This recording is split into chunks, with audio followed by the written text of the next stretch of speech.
Welcome back to Today in Atlanta Sports. I am joined by Jake Gordon at Can't Guard Jake on Twitter. I am Chaso at Sports Talk ATL on Twitter. We, over the last, 36, 48, whatever you want to call it, we just had a boatload of Hawks rumors. So in this episode, I just wanted to go through a bunch of them before the NBA draft because I think we could have chaos here. It definitely seems like chaos is brewing. We know the Hawks are going to make moves. And right before the draft, usually when we start seeing a lot of these things happen. I think the biggest rumors have been the Hawks lottery trade ups, which involve John Collins. Obviously, pretty much every big rumor outside of a few involved Collins getting moved on. I think they said, I don't know, I think Stein, Shams, Woj, they all agreed that Atlanta looks like they're going to move on from John Collins, which is kind of sad, RIP. But at the end of the day, as I've said on the podcast a million times, this was always likely. Like moving on from Collins just makes the most sense. If you're going to make big moves, you've got to clear some cap space. People are going to want John Collins. You got to acquire assets. It just makes sense. Yeah, and it was always one of those things when he got that big contract. If he didn't live up to that big contract, which I mean, he put up the same numbers, which are good, but it's not really worth the money he got. This was always going to happen, and especially because you can get something in return for him. Yeah, I mean, for a team that really is looking for desperately a co-star for Trae Young, like John Collins, I do think could be a third or a fourth guy on a championship team. I think he could be like your Wiggins on Golden State. But as far as a co-star for Trae Young, which the Hawks don't have and they need to desperately find, he's not going to be that guy. He is not the guy that can take this team over the hump. So if you're a desperate team like Sacramento, we've heard, or Portland or someone like that, they just want to be relevant again, so they might go after him. But I mean, a team like Chicago, if you pair John Collins with Zach LaVine and DeMar DeRozan, if somehow Boston got involved and they were able to upgrade from maybe Al Horford to John Collins, like those actually could maybe be championship moves. But as far as the Hawks are, he's not that guy for them right now, and they need to move things around to get a co-star, which with Trae Young and the guy that we're both really high on. We'd love to see it happen if the Hawks somehow moved up to number 4 in the lottery, which they've been linked to, and got Jaden Ivey out of Purdue, who we both think could be the best player in this draft. I've been pretty vocal about Jaden Ivey's talent. I've given him the comparison. He's Donovan Mitchell, but he's actually a pretty good defender. And it's crazy to me that he's being overlooked in this class, but he does have some issues with his form on his jumper. He has been inconsistent. But these are a lot of the same things people said about Donovan Mitchell coming out of Louisville. And I think he's that type of player. And the rumored trade from the ESPN Plus article that we saw today, it was Kevin Huerter and John Collins for the 4th pick. If you're shedding, I don't know if that'll actually even work from the salary because that's a lot of money. But if you can shed all that salary and pick up Jaden Ivey and you still have the 16th pick, you've got a lot to work with to still go get a superstar and still make another big move. And that's a really good looking Hawks team going into next year. And that's going to be a fun team to watch.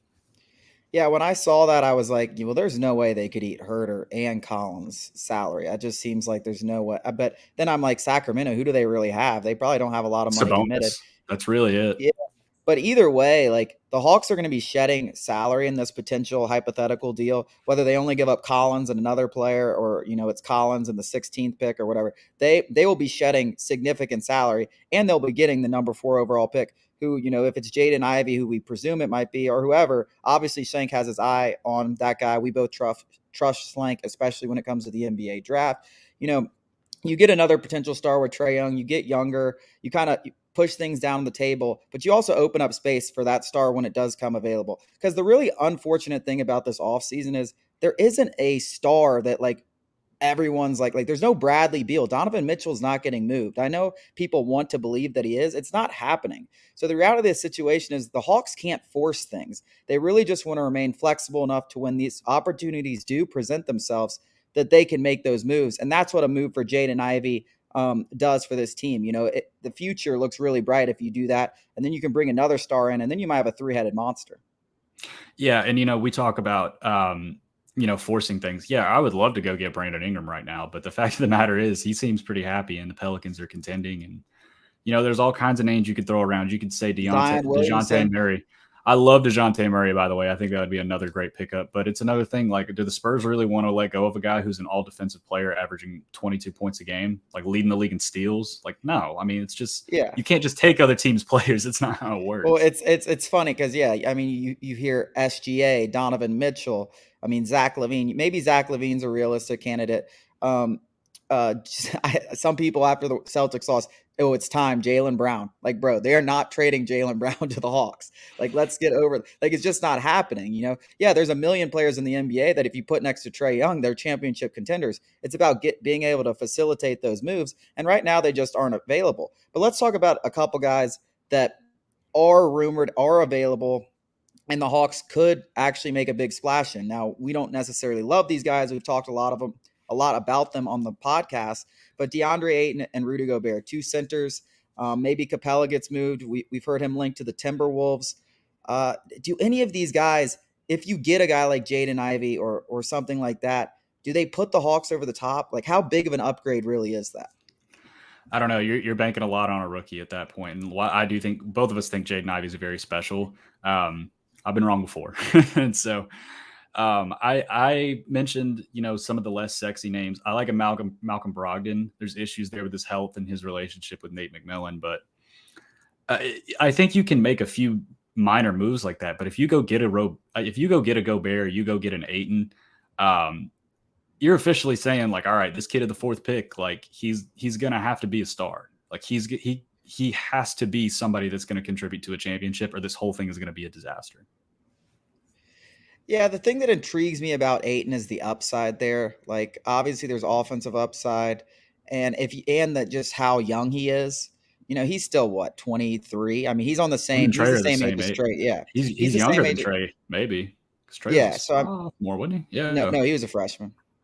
He was a Okay. freshman, but like, yeah, they're the same age. Then you bring in Jaden Ivey, who yeah, he did play 2 years at Purdue, so he's maybe 2 years younger. They're all kind of on the same path together. So Onyeka with Jaden Conley's I 20. Yeah, I mean, then you have a really, really talented young core and a lot of money to spend. Like we've said, I mean, obviously you're spending money on Aiton, but you still have some money, especially if you move Herter, you move Collins, you move Capella. Like you're gonna be able to make some more moves. I mean, you surround those guys with some defense. I mean, who knows? I mean, PJ Tucker just opted out for free agency. I mean, that's a guy. I mean, it seems like everywhere he goes, he's competing for a championship. It's not a pretty game, but there's a reason why championship contenders love him. That's a guy I'd love to have. Um, but if you just surround these offensive pieces with some really good defense, I do think the Hawks get significantly better. And who knows? I mean, we barely talked about Rudy Gobert, but we both said Rudy Gobert brings wins in the regular season. But you're going to have to get guys who can get balls and buckets come the postseason. If you can surround Rudy Gobert with guys who can get balls and buckets, that's not a bad move either. Yeah, and it's funny. We talk, as I said with Jaden Ivey. I like a comparison to Donovan Mitchell because they have very similar shooting splits, but Ivey was actually a better scorer, facilitator, rebound defender. He was doing some of these things better in college. You got a Donovan Mitchell Gobert situation again, but this time you're adding Trae Young to the equation. And a Which young is guy which like yeah, Onyeka that's Conley. pretty big. That's That's a a pretty pretty big big difference. upgrade. Yeah. No disrespect to Mike Conley, great point guard, but there's that's Yeah. obviously a huge jump. Yeah, there's levels to this. Let's talk about the couple of lesser moves before we wrap this up. Jeremy Grant, the Hawks have still been linked to. I'm just not really sold on Jeremy. I mean, listen, if you want to bring in Jeremy Grant and kind of run this thing back, I feel like that's what you have to do. But there's no way I'm giving up any real assets for a guy who's going to be paid $20 million this year and is a free agent next summer. That doesn't make a lot of sense to me. I think they just offered what, like the 16th pick that they did they. It was the 16th and bogey, which is a lot for a guy who's probably going to want to raise after this year too.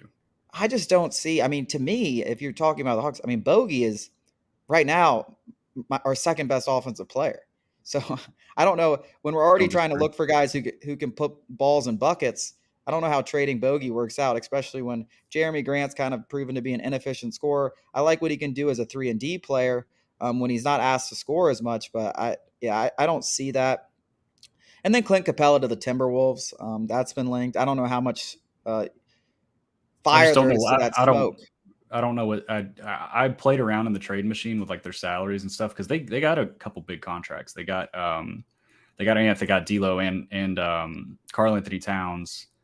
Like they got a lot of salary on the book. It's not like they can just easily fit Capella in, and there's nobody the Hawks could really take back. They're awkward. I think we've talked about this before, but they're kind of I think it awkward was like there. Malik Beasley.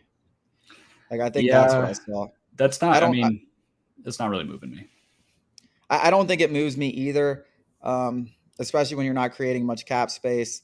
I guess the only reason you'd probably do that is if you're looking for another scorer, like to come off the bench, and then you bring in a DeAndre Ayton or Rudy Gobert or something like that. And if that happens, I don't know what you do with John Collins. But yeah, as you can see, there's just so many moving parts.